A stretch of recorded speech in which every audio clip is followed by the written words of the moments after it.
बिस्मिल्लाहिर्रहमानिर्रहीम अस्सलाम वालेकुम। कैसे हैं आप सब? उम्मीद करती हूँ कि सब ठीक ठाक होंगे। Welcome back to another vlog. तो जी आज के व्लॉग में मैं आपके साथ बहुत ही ज़बरदस्त टिप्स शेयर करने वाली हूँ जो आपको बहुत ज़्यादा फ़ायदा देने वाली हैं। इनसे आपके पैसे और वक्त दोनों की बचत होगी। आप सबसे रिक्वेस्ट है वीडियो को एंड तक लाजमी देखा करें ताकि आपको भी इनसे फ़ायदा हो। चलो शुरू करते हैं आज की टिप। तो सबसे पहली टिप्स जो है वो मेरी नेल पॉलिश को लेके है। जो नेल पॉलिश होती है वो हम लगा तो लेते हैं लेकिन अक्सर ही हमारे पास नेल पेंट रिमूवर नहीं होता। जैसा कि मेरे पास नेल पेंट जो रिमूवर है वो नहीं है, तो मैं किस तरीके से नेल पॉलिश को उतारती हूँ।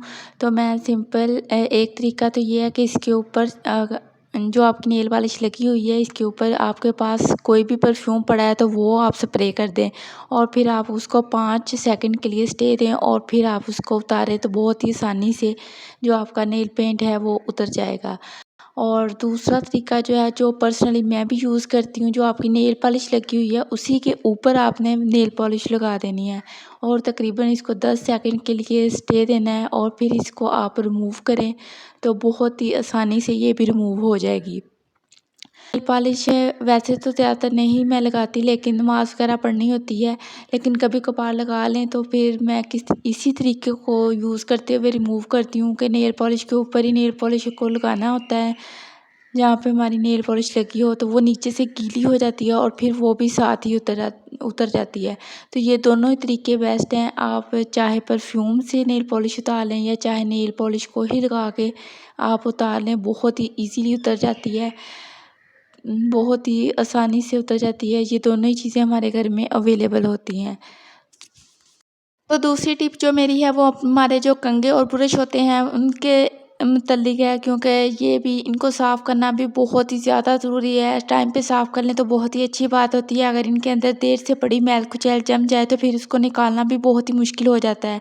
तो मैं आपके साथ एक ऐसी टिप शेयर करूँगी जिससे देर से पड़ी हो या आप जल्दी भी धो लें तो दोनों ही तरीक़ों से आपके कंघे नीट एंड क्लीन और चमकदार हो जाएंगे। तो सबसे पहले जितने भी आपके कंघों के अंदर बाल हैं ब्रश के अंदर या कंघे के अंदर वो आपने उसमें से रिमूव कर देने हैं। मैं सारे कंघे अब एक-एक करके चेक कर रही थी कि कोई बाल इसके अंदर ना हो।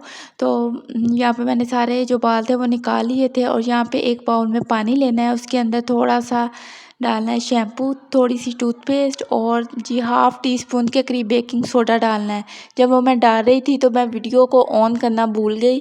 तो ख़ैर मैं आपको वैसे ही बता देती हूँ, आगे चल के दिखा भी दूँगी कि कौन-कौन सी चीज़ें मैंने इसके अंदर डाली थी।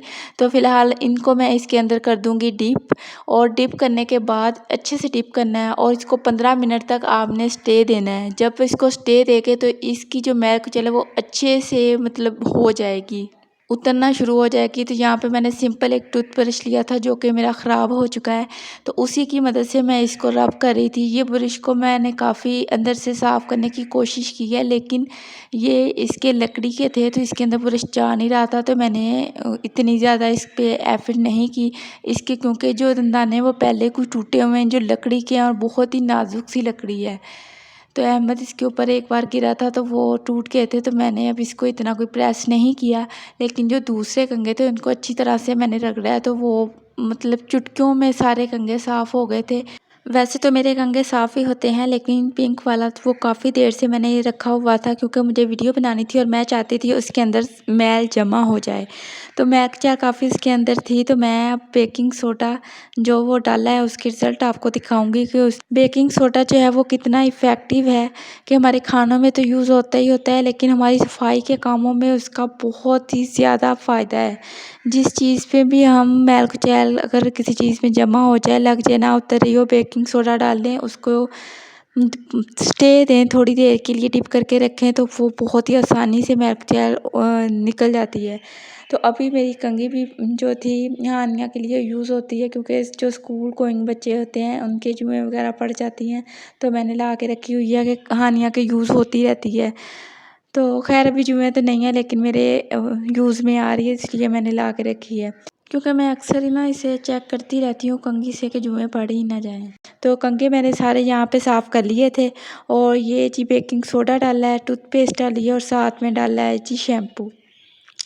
और यहाँ पे कंघे मेरे जो थे वो सारे नीट एंड क्लीन हो गए थे। ये पिंक वाला आप चेक कर सकते हैं जिसके अंदर बहुत ही मैल जमी हुई थी, वो सारा साफ़ हो गया है। कंघी भी ऑलमोस्ट जो सारे थे वो मेरे कंघे नीट एंड क्लीन हो चुके थे। बस अब इसको मैं ड्राई करने के लिए रख दूँगी। नेक्स्ट टिप जो मेरी है हमारी फ्रिज की रबड़ को लेके है कि इसके अंदर बहुत ही हमारा मट्टी वगैरह या मैल जम जाती है, तो इसको हम किस तरीके से निकाल सकते हैं। हल्का सा इसके अंदर ना मट्टी जम जाती है, तो सिंपल मैंने कंघी ली है, ये बच्चों वाली कंघी होती है वो ले लें, तो इससे आपकी आसानी से साफ़ हो जाएगी। टिश्यू पेपर के अंदर इसको फोल्ड करें और इसको नीचे की तरफ बाहर की तरफ इसको ना रगड़ते हुए बाहर की तरफ निकाल दें। ये देखें जी, इससे क्या होगा कि आपकी जितनी भी मट्टी होगी वो ईज़िली रबड़ के अंदर से निकल जाएगी। मैं जब भी निकालती हूँ तो इसी मेथड को फॉलो करती हूँ, तो इससे मेरी रबड़ जो होगी वो अच्छे से नीट एंड क्लीन हो जाती है। और जो टिश्यू है उसे मैं वेस्ट कर देती हूँ, उसके ऊपर आपको नज़र आ रही होती है। कपड़े के साथ भी कर सकते हैं लेकिन टिश्यू के साथ बेस्ट है, क्योंकि टिश्यू अपने अंदर सारी मिट्टी अब्जॉर्व कर लेता है, क्योंकि हल्की हल्की सी नमी होती है। तो टिश्यू की मदद से निकालेंगे तो बहुत ही आसानी से निकल जाएगी। मैं इसी तरीके से निकालती हूँ। और जो इसका नीचे वाला एरिया होता है सारी रबड़ को मैं इसी तरीके से क्लीन करती हूँ और ये आप देख सकते हैं कि सारी मिट्टी निकल चुकी है। जो मेरी नेक्स्ट टिप है वो हमारी सुरख मिर्चों को लेके है। कभी कभार हम ज़्यादा चीज़ मंगवा लेते हैं तो पड़ी रह जाती हैं। बेसिकली ये मिर्चें जो हैं ये मुझे अम्मी ने भेजी थी, लेकिन अम्मी ने इसको किस तरीके से सेव किया था वो अम्मी की टिप है, वो भी मैं आपको बता देती हूँ। अम्मी ने इनके अंदर डाला था सरसों का तेल, वो डालकर इसको मिक्स कर लिया था, क्योंकि ये उन्होंने खुद पसवाई थी और ज़्यादा सारी पसवाई थी, उनको ने लंबे अरसे तक सेव करना था। तो उन्होंने क्या किया था कि इसके अंदर सरसों का तेल जो था वो मिक्स कर लिया था। और आपके पास ना हो तो आपको भी वेजिटेबल ऑयल जो होता है वो डालकर इसको लंबे अरसे तक सेव कर सकते हैं। तो ये अम्मी ने मुझे सरसों का तेल डालकर सेव करके ही मुझे भेजी थी, क्योंकि मेरी तो फिर ज़्यादा अरसे तक पड़ी रहनी थी। बहुत ही कम क्वांटिटी में यूज़ होती है, हम छोटी सी फैमिली है। इसके अंदर तेल डालने से ये होगा इसके अंदर कीड़ा भी नहीं लगेगा और सुसरी भी लग जाती है सुरख मिर्चों के अंदर। आजकल वैसे बरसात का मौसम जो पीछे अभी चल रहा था, तो बरसात का मौसम हो या वैसे आम भी अगर ज़्यादा देर तक चीज़ पड़ी रहे तो उसको सुसरी और सुंडी लग जाती है। तो इन कीड़ों से बचाने के लिए इसके अंदर तेल को मिक्स किया जाता है। और नीचे इसके ना डबल जो शॉपर था, आम ही घर में होते हैं, जो वही लगा लिया था, क्योंकि इसका कलर जो था वो बाल्टी के अंदर लग जाना था। ये छोटी सी बाल्टी थी मेरे पास, क्योंकि इसका जो रेड कलर है ना वो बहुत ही डार्क कलर का होता है और इसके अंदर तेल भी डाला हुआ था। तो मैंने इसलिए इसके अंदर डबल शॉपर लगाकर इसके अंदर रखा था, क्योंकि इसका कलर बाल्टी को ना लगे।